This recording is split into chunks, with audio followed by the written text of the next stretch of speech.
So I'm harassing with the vultures, and what you want to do with vultures is, as I was talking about, lay mines expansions. In general, just laying some mines around the map is good because it forces Protoss to clear those mines out if they want to go attack along that path. And on top of that, it lets you know where Protoss's army is, which for Terran, that's really the biggest disadvantage you're at, is that your army is generally stronger, however, you are significantly less mobile.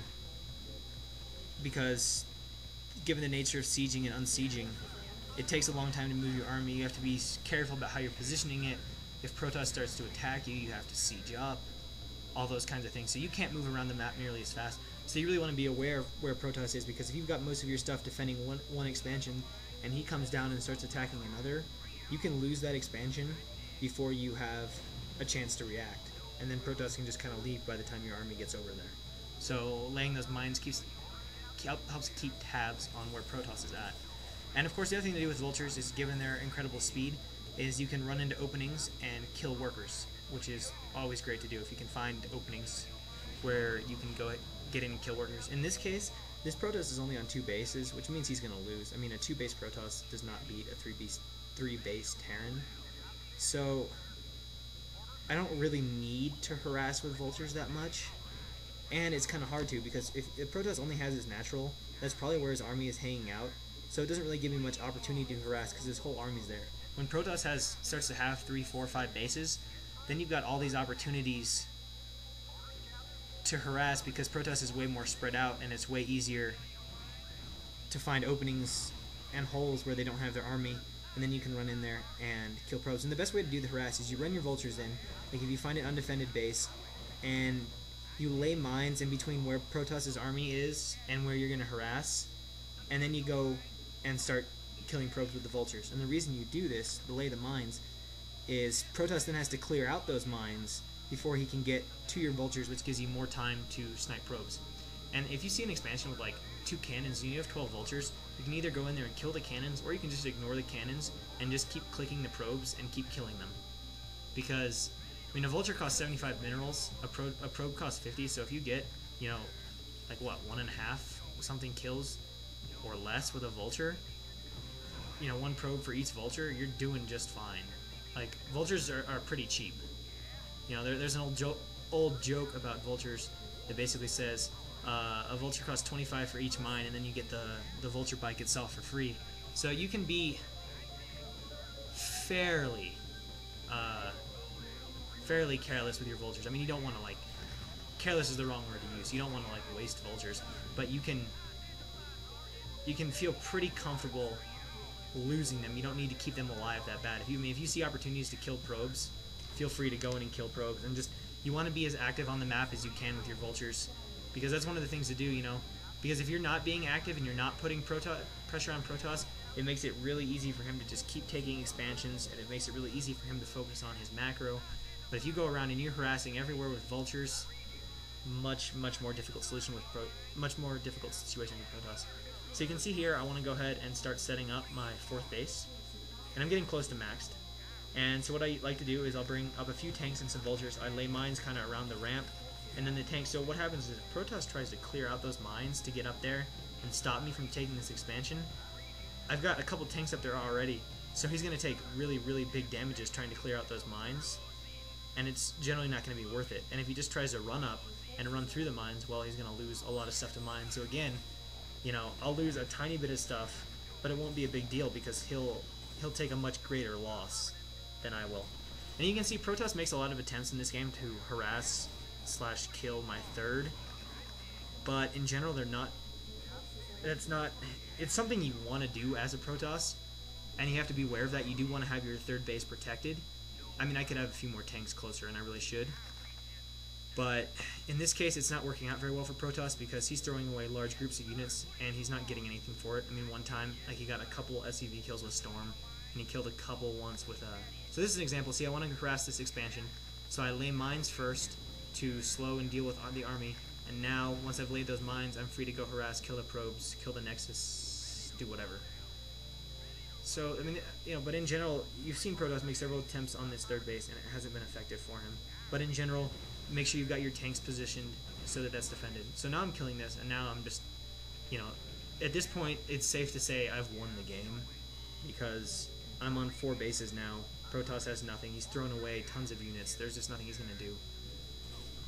You can see he makes another attack on my 3rd, but again, and this time I'm finally getting sick of it, so I'm going to move my army over and kind of protect that gap a little bit better.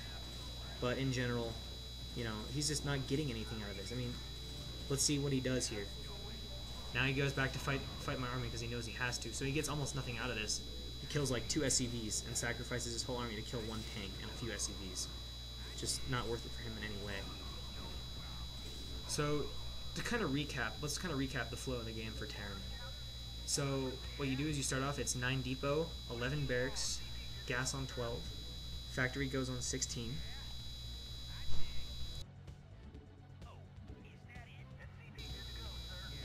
Factory goes at 16. Then you'll take 2 SCVs off gas. You get your command center at 21 supply. Add those 2 SCVs back to gas. And as soon as the factory finishes, you want to add the machine shop, and you get a tank and siege ASAP. And then as soon as you have the money afterwards, you add a 2nd factory. And then at about 30 supply, you add your armory and your engineering bay. And as soon as you get the chance, you start upgrading the weapon upgrade from the armory. And then when the armor gets to about half done, which is usually around 50 supply, you add the 2nd armory and start getting a starport. And then after that, or right around that time, you go ahead and you start your 3rd command center. You usually want to start it in base. And as that gets towards finish, or as you're building that, you usually switch from making tanks, make a couple vultures to have so you can get some mines, get some presence on the map, get some map control. And that also makes it easy and saves up minerals and allows you to add 2 more factories, so you can go to 4 factories. So once you start your 3rd base, you switch over to vultures and get 2 more factories for a total of 4. And then once the money kicks in, you can just continue to add factories as needed, getting more and more of them, just keeping up with the macros so that you don't get too much money.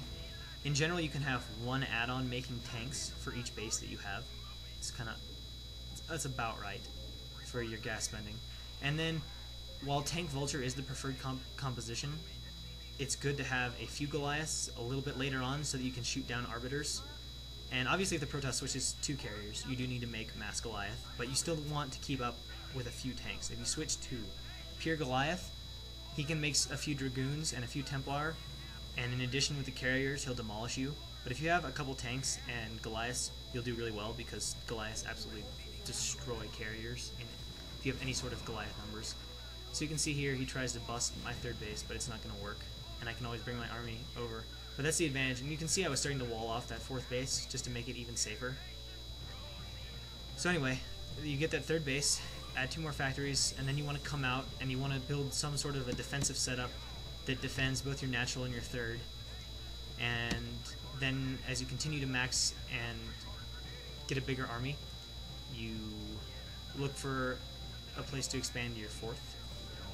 And once you hit 200, 200, and you have your 3-2 upgrades, you can go ahead and start pushing out. Now when you're pushing, it's important to do it right because there's a lot of mistakes you can make. If you know Protoss still has a good army, you have to be very aware of where their army is, because if they start attacking you and they get you from a big flank, or they get you out of position and they're on top of you before you're even sieging up, you're going to get absolutely wrecked.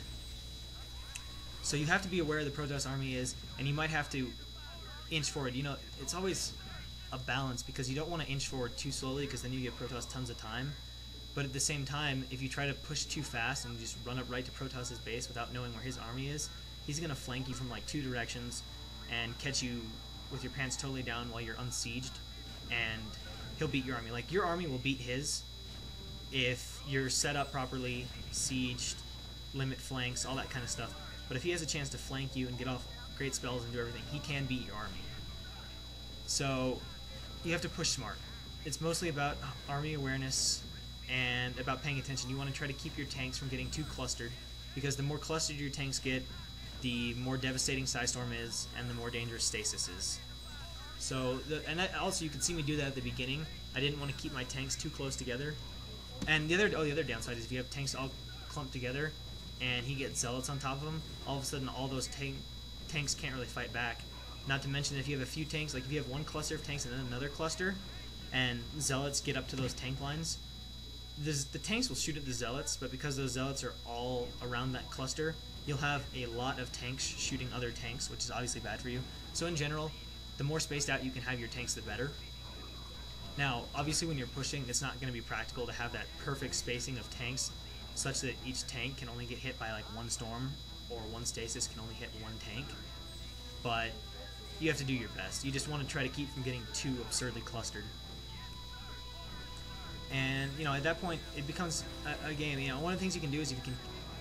alright, I lost my train of thought.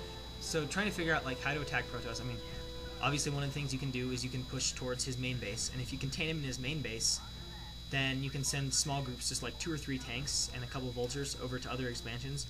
And since he's contained, he can't get out. So he can't do anything with his army. So you can just go around and kill all his expansions if you contain him in his main base. You don't even have to kill him. You can just kill all his expansions and just starve him out. Or you can push towards expansions and force him to have to fight you to avoid losing that expansion. And various stuff like that. In general, you're just trying to take out expansions and limit Protoss expansions. And I mean, if you win a battle really convincingly, you know, Protoss makes a mistake, doesn't engage you very well, you can win battles in a landslide. You kind of have to make a decision. Oftentimes, you can just go up to Protoss's base and kill him, or your other option is to send a couple tanks to the main and block him off with a contain and go take all his expansions. Yes, he gets an army, but he's got no money left over afterwards.